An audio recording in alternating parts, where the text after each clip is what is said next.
दोस्तों नमस्कार। कैसे हो? सभी खुशी खुशी होंगे, सभी प्रसन्न होंगे। चलो आज शुरू करते हैं अपन राजस्थान का नामकरण।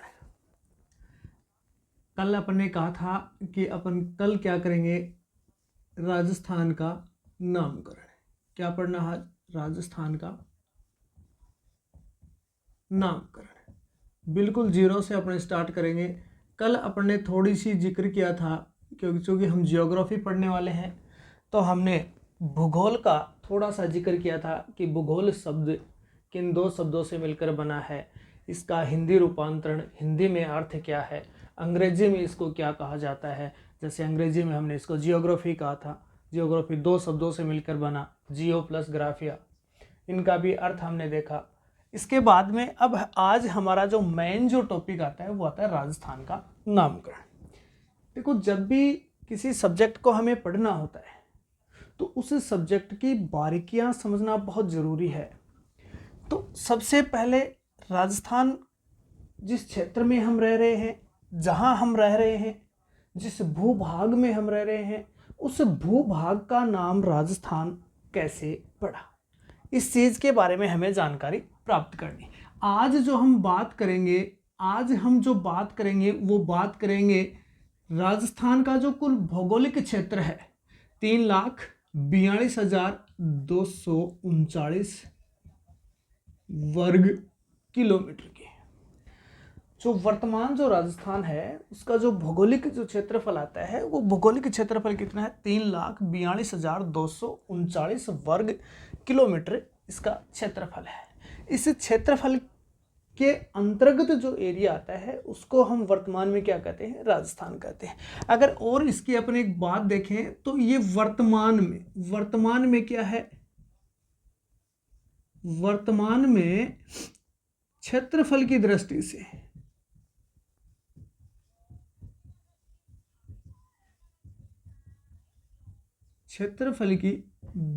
से भारत का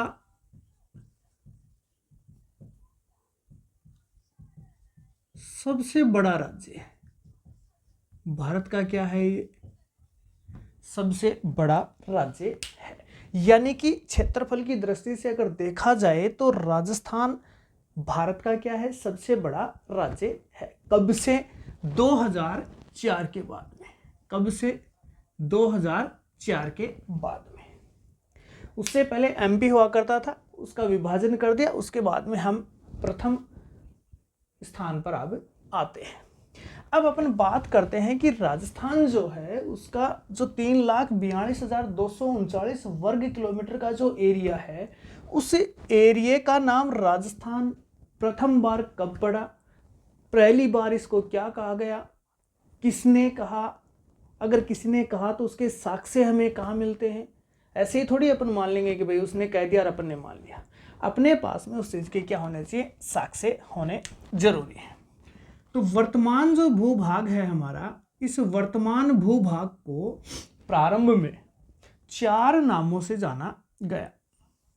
और वो 4 नाम कौन कौन से थे दोस्तों? देखो, इसको कितने नामों से जाना अपन ने? 4 नामों से जाना।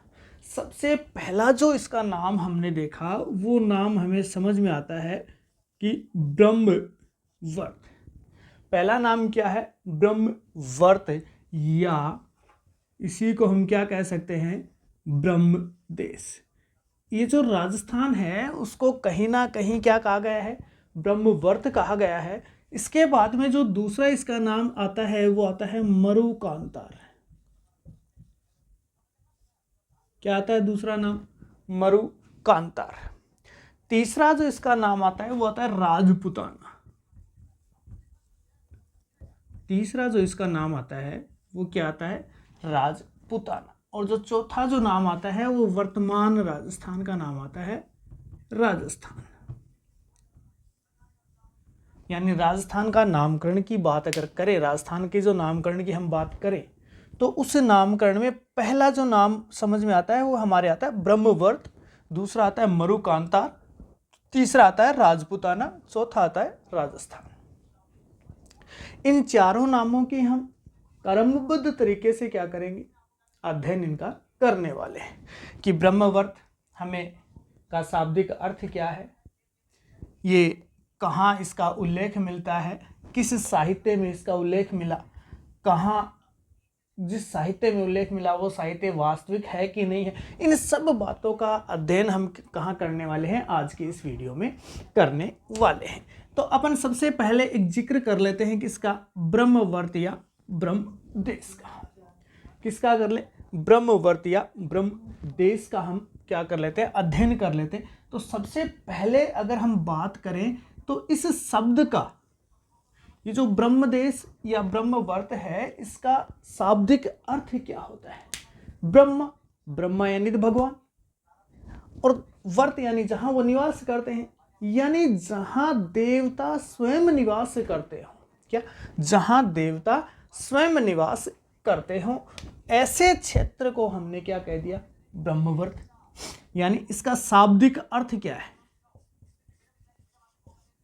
क्या देखना है हमें, शाब्दिक अर्थ। तो इसका शाब्दिक अर्थ क्या है, जहां देवता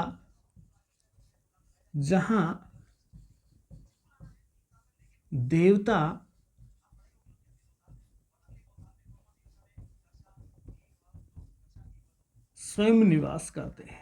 क्या करते हैं, स्वयं निवास करते हैं। ये इसका क्या निकल के आता है, शाब्दिक अर्थ निकल के आता है। अब इस शाब्दिक अर्थ जो निकल के आया, इसकी चीज, अब दूसरी बात हमें क्या देखनी है कि जो ब्रह्मवर्त जो है, राजस्थान के लिए जो उपयुक्त जो नाम लिया गया है, राजस्थान के किस भूभाग को कहा गया है, इसका उल्लेख हमें कहाँ मिलता है, जिक्र किसका कर लें, उल्लेख का, कि यानी ये उल्लेख कहाँ है, इसका उल्लेख कहाँ है। तो दोस्तों इसका जो उल्लेख है वो वैदिक साहित्य में हमें मिलता है। कहाँ मिलता है,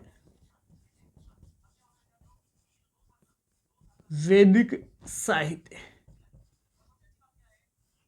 कहाँ मिलता है इसका उल्लेख, वैदिक साहित्य में इसका उल्लेख मिलता है। अब कई जगह आपको ये ऋग्वेद भी मिलता है। तो दोस्तों कंफ्यूज होने की आवश्यकता नहीं है, एक ही बात है, चाहे वैदिक साहित्य कह लो चाहे इसको ऋग्वेद कह लो। अब ये जो वैदिक जो साहित्य है, इसके रचनाकार कौन है, कौन इसके रचनाकार कौन थे, इस वैदिक साहित्य के जो रचनाकार थे वो आर्य थे। कौन थे, आर्य थे। अब ये आर्य थे कौन, ये मूलतः एशिया, जो मध्य जो एशिया था वहां से ये लोग आए थे। आर्य कहां से आए थे, मूलतः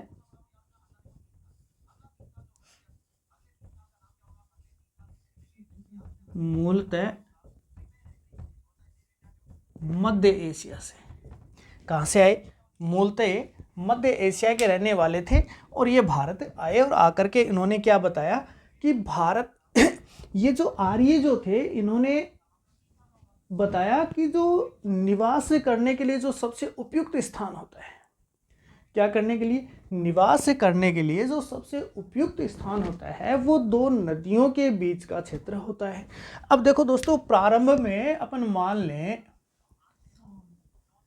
कि ये एक नदी है, ये क्या है, एक नदी है, और नदी कौन सी है, ये सिंधु नदी। दूसरी एक नदी और है,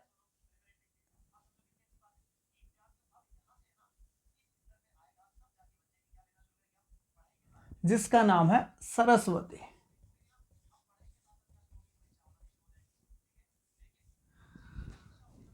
एक तो सिंधु नदी, दूसरी सरस्वती नदी। आर्य जब भारत में आए तो इन्होंने क्या किया, इस क्षेत्र को, ये वाला जो क्षेत्र है, इस क्षेत्र को इन्होंने क्या कहा,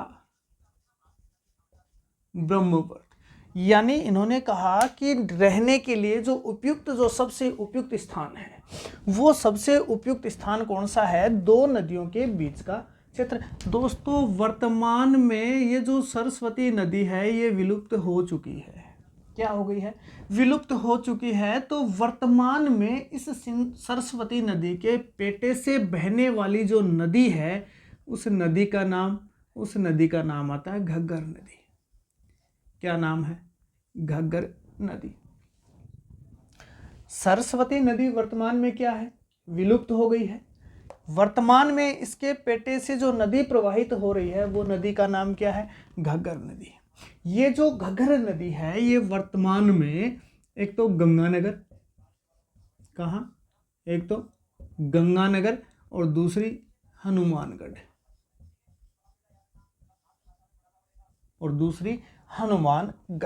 क्षेत्र में ये प्रवाहित होती है। इसका मतलब स्पष्ट ये हुआ कि ये जो ब्रह्मवर्त जो नाम पड़ा, ये ब्रह्मवर्त संपूर्ण जो वर्तमान राजस्थान है उसके लिए उपयुक्त ये प्रयोग नहीं किया गया था। यानी घग्गर नदी के उत्तरी जो भाग है उस पेटे को ही इन लोगों ने क्या कहा, ब्रह्मवर्त कहा। और कहाँ कहा, वैदिक साहित्य में इन्होंने कह दिया। अब देखो यहां से एक प्रश्न क्या बन सकता है, प्रश्न ये बन सकता है कि ब्रह्मवर्त जो था वर्तमान राजस्थान का किस भूभाग के लिए ब्रह्मवर्त का नाम दिया गया। तो हमारा राइट आंसर जो होगा वो क्या होगा, गंगानगर व हनुमानगढ़ के कुछ भाग को क्या कहा गया, ब्रह्मवर्त कहा गया। क्लियर। देखो एक बार पुनः देखो, राजस्थान का जो नामकरण है हम कितने क्षेत्र के लिए पढ़ेंगे, हम पढ़ेंगे 3,42,239 वर्ग किलोमीटर के लिए हम पढ़ रहे हैं। इस 3,239 वर्ग किलोमीटर के साथ हम क्षेत्रफल की दृष्टि से भारत में कौन सा स्थान रखते हैं, प्रथम स्थान रखते हैं, यानी सबसे बड़ा राज्य हमारा राजस्थान है। इस राजस्थान के लिए टोटल 4 नामों का हमने प्रयोग किया है। पहला नाम आता है ब्रह्मवर्त, दूसरा नाम आता है मरुकांतार, तीसरा नाम आता है राजपुताना और चौथा जो नाम आता है वो आता है राजस्थान। इस ब्रह्मवर्त का शाब्दिक जो अर्थ निकल के आता है हमारे पास, वो शाब्दिक अर्थ निकल के आता है जहां देवता स्वयं निवास करते हो, जहां देवता क्या करते हो, स्वयं निवास करते हो।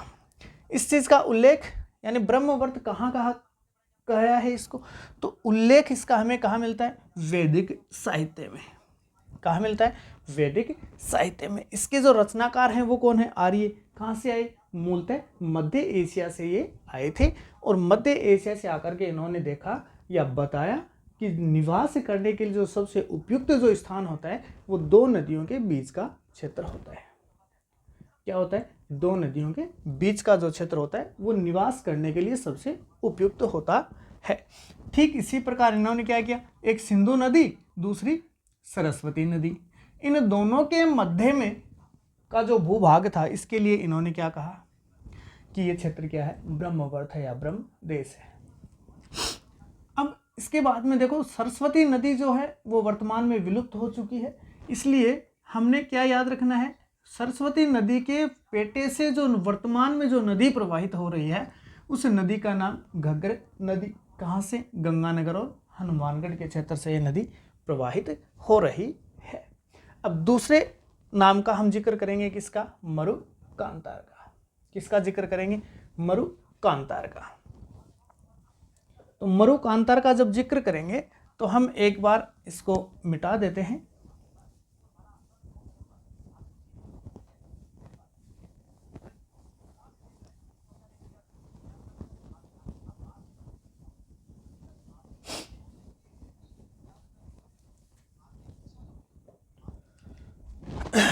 दूसरा जो इसका नामकरण आता है वो आता है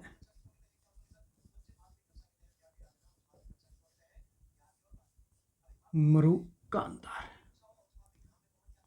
तो जिस प्रकार से हमने ब्रह्मवर्त का पढ़ा कि इसका उल्लेख कहाँ है, इसका उल्लेख कहाँ है, इसका शाब्दिक अर्थ क्या है, तो वही सारी चीजें हम इसका पढ़ेंगे। देखो इसको थोड़ा सा समझ के बोलो, मरुकांतार। क्या नाम है इसका, मरुकांतार। यानी ये 2 शब्दों के योग से मिलकर बना है मरुक जमा कांतार। किससे बना है, मरुक जमा अंतर।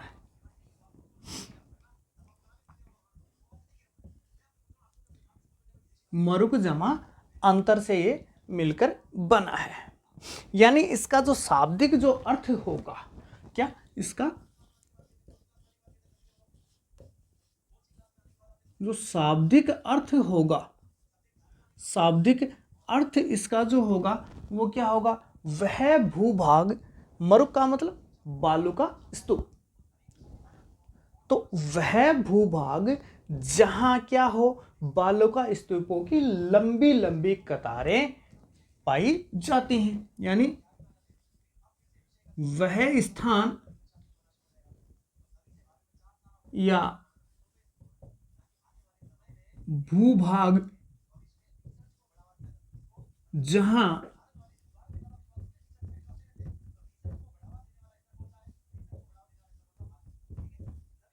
बालुका स्तूपों की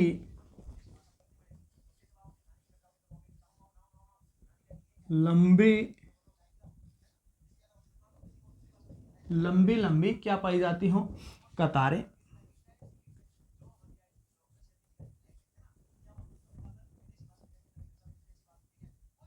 पाई जाती हो, क्या पाई जाती हो, लंबी लंबी कतारें पाई जाती हो। शाब्दिक अर्थ क्या हुआ, मरुकांतार जो है दो शब्दों के योग से बना, मरुक प्लस अंतर। शाब्दिक अर्थ इसका क्या हुआ, वह स्थान या भूभाग जहां क्या हो, बालुका स्तूपों की लंबी लंबी कतारें यहाँ पाई जाती हो। अब बात आती है कि इसका उल्लेख कहाँ मिलता है, क्या इसका उल्लेख कहाँ मिलता है। तो दोस्तों इसका उल्लेख मिलता है रामायण में। कहाँ मिलता है इसका उल्लेख, रामायण में। इस रामायण में मिलता है। रामायण के रचनाकार कौन है, इसके रचनाकार यानी इसको लिखने वाले कौन हैं, सभी को पता ही होगा, बताने की आवश्यकता है क्या, चलो बता देते हैं। इसके रचनाकार हैं महर्षि वाल्मीकि। इसके रचनाकार कौन हैं, इसके रचनाकार हैं दोस्तों महर्षि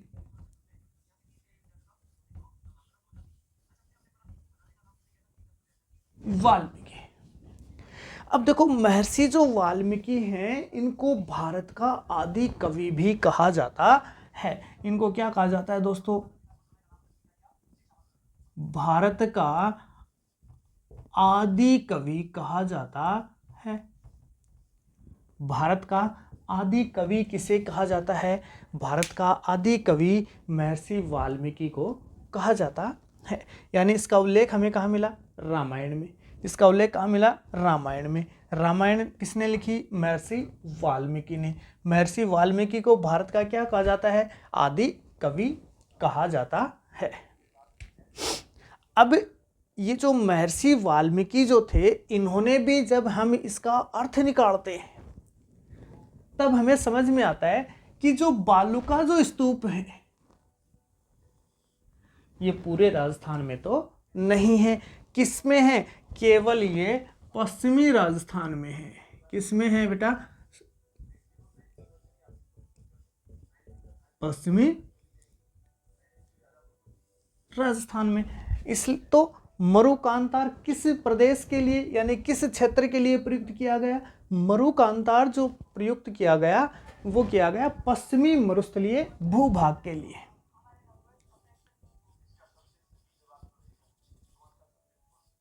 पश्चिमी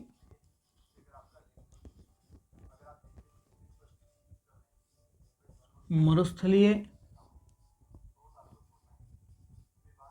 भूभाग के लिए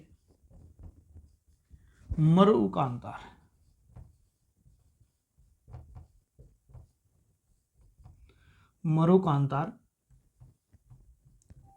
का प्रयोग किया गया। प्राचीन काल में जो पश्चिमी मरुस्थलीय भूभाग था उसको महर्षि वाल्मीकि ने अपने ग्रंथ रामायण में क्या कहा, मरुकांतार के नाम से इसको जाना है।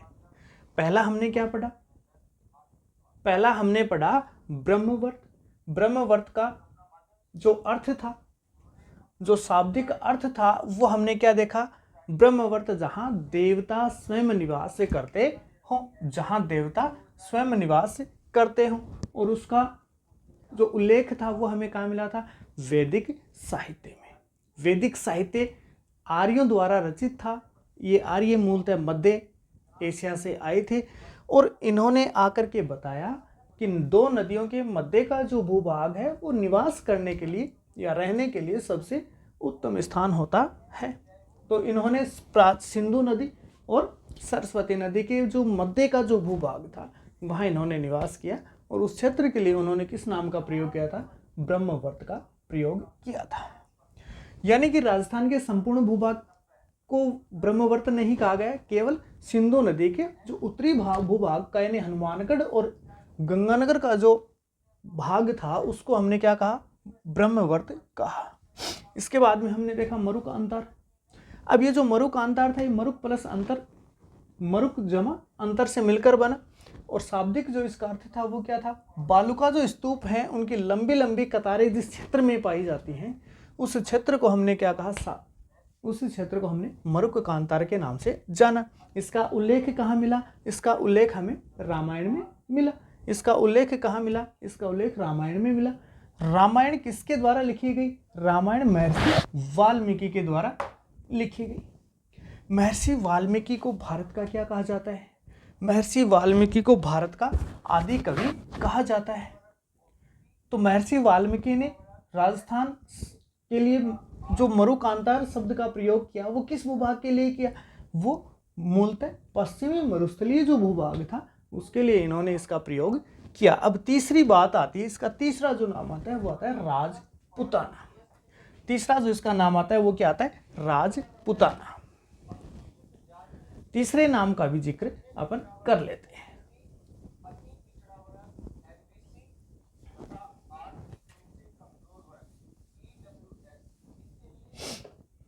तीसरे का भी हम क्या कर लेते हैं? जिक्र कर लेते हैं। और तीसरा जो नाम आता है वो क्या आता है?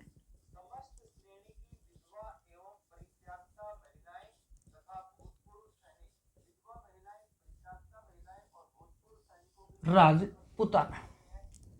ये जो राजपुताना जो शब्द है इसका भी हम अर्थ देखें, यानी राजपुताना राजपूतों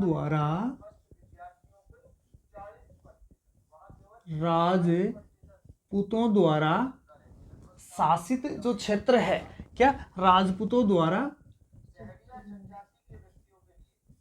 जो शासित जो क्षेत्र है उस क्षेत्र को हमने क्या कहा? राजपुताना।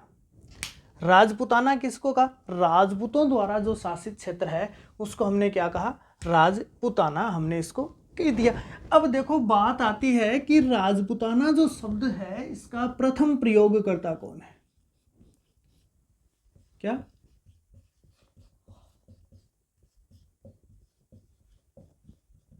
प्रथम प्रयोगकर्ता। प्रथम प्रयोगकर्ता जब इसका नाम आता है तो नाम आता है जॉर्ज थॉमस। व्यक्ति का नाम क्या है? George Thomas. कब कहा इसने? इसने 1800 ईस्वी में कहा। कब कहा? 1800 ईस्वी में इसने क्या कहा? राजपुताना प्रयोग, इसने शब्द का प्रयोग किया। और किस प्रकार से किया इसने दोस्तों? मौखिक रूप से किया था।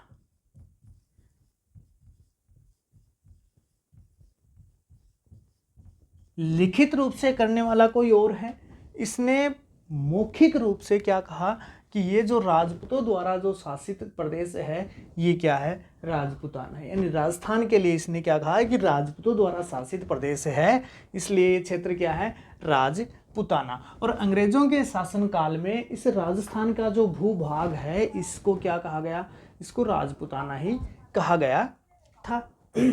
अब देखो इसके बारे में अपन दो चार बातें देख लेते हैं कि जॉर्ज थॉमस था कौन? जॉर्ज थॉमस था कौन? ये कहाँ आया, कैसे आया? तो देखो ये सर्व जो प्रथम आया, सर्वप्रथम ये शेखावाटी क्षेत्र में आया। कहाँ आया? शेखावाटी क्षेत्र में आया। शेखावाटी क्षेत्र में सर्वप्रथम आया और आकर के इसने क्या किया? इसने जयपुर के, इसने क्या किया, जयपुर के सवाई प्रताप सिंह से युद्ध किया, सर्वप्रथम कहाँ आया, शेखावाटी क्षेत्र में आया। आकर के इसने जयपुर में क्या किया, सवाई प्रताप सिंह से युद्ध किया। और ये था कहाँ का, मूलतः निवासी कहाँ का था, ये निवासी आयरलैंड का था। ये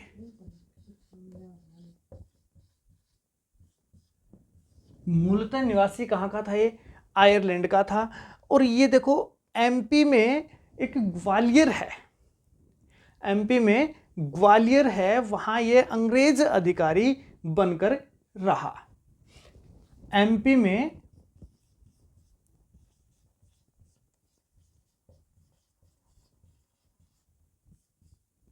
ग्वालियर में ये क्या रहा,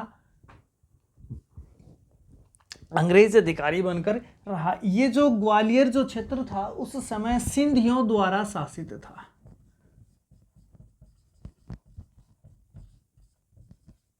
सिंधियों द्वारा ये क्या था, शासित था।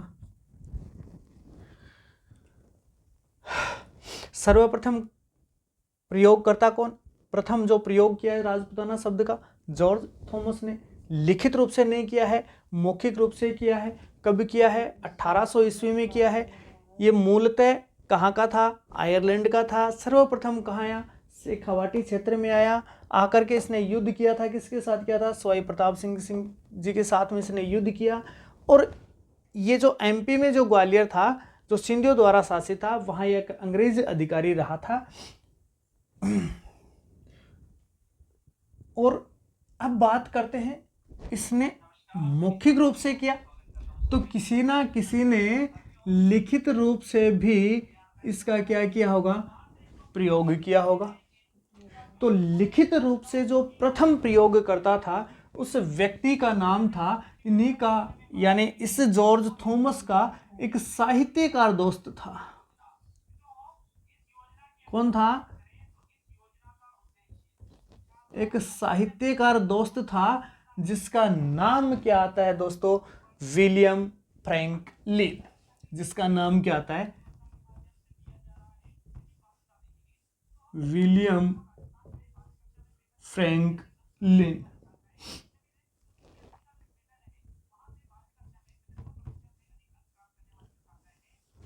ये जो विलियम फ्रैंकलिन था, ये साहित्यकार था, जॉर्ज थॉमस का मित्र था।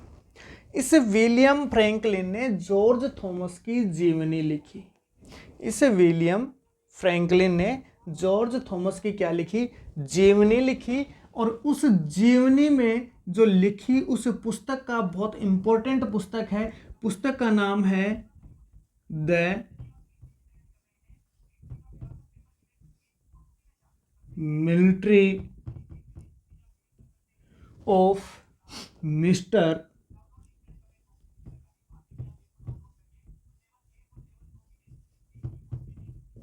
George Thomas. George Thomas, the military of George, the military of mister George Thomas, the military memories. Memories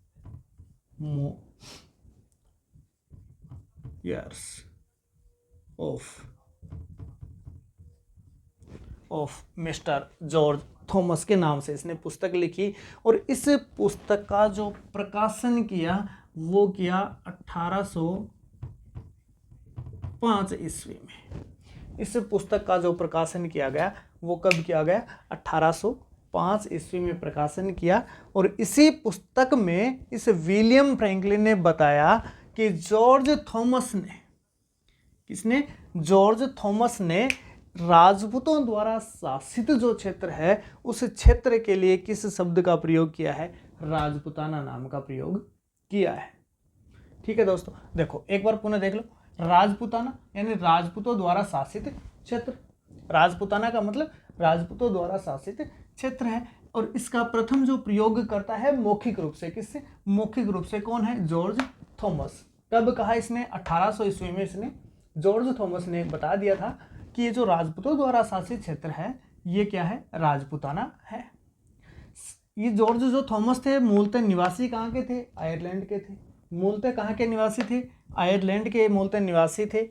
MP में ग्वालियर जो सिंधियों द्वारा शासित प्रदेश था वहाँ ये अंग्रेजी अधिकारी बनकर रहे। सर्वप्रथम अगर बात करें कि कहाँ आए, तो सर्वप्रथम ये आए थे शेखावाटी क्षेत्र में। शेखावाटी क्षेत्र में आए और जयपुर के सवाई प्रताप सिंह से इन्होंने युद्ध किया और बहरमपुर में इनकी मृत्यु हो गई थी। कहाँ हो गई थी, बहरमपुर में इनकी मृत्यु हो गई थी। अब विधिवत रूप से अगर बात करें, लिखित रूप से इसका उल्लेख किसने किया, तो लिखित रूप से उल्लेख करने वाला जॉर्ज थॉमस का साहित्यकार दोस्त था जिसका नाम था विलियम फ्रैंकलिन। क्या नाम था, विलियम फ्रैंकलिन। विलियम फ्रैंकलिन ने एक पुस्तक लिखी, पुस्तक में किसकी क्या लिखा था, इस जॉर्ज थॉमस की पूरी जीवनी लिखी थी। विलियम फ्रैंकलिन द्वारा जो पुस्तक लिखी गई उस पुस्तक का नाम the military memorials of mister George Thomas. इस पुस्तक का जो प्रकाशन किया गया वो 1805 ईस्वी में किया गया और इस 1805 ईस्वी में जब इसका प्रकाशन किया तब इसमें स्पष्ट लिखा गया कि जो राजस्थान को राजपूताना कहा गया वो मेरे दोस्त जॉर्ज थॉमस ने मौखिक रूप से 1800 ईस्वी में कह दिया था। चौथा जो इसका पार्ट बचा दोस्तों वो बचता है राजस्थान। क्या नाम बच गया अब, राजस्थान। 3 पार्ट हमने पढ़ ली। पहला पार्ट हमने पढ़ा ब्रह्मवर्त या ब्रह्मदेश, दूसरा जो पार्ट हमने पढ़ा वो पढ़ा मरुकांता, तीसरा हमने पढ़ा राजपूताना, चौथा हमको पढ़ना है राजस्थान। अगर आपको इन तीनों में से कहीं भी कोई समस्या हो तो आप बेझिझक कमेंट करके बता सकते हैं, उनका आंसर आपको नेक्स्ट वीडियो में दे दिया जाएगा।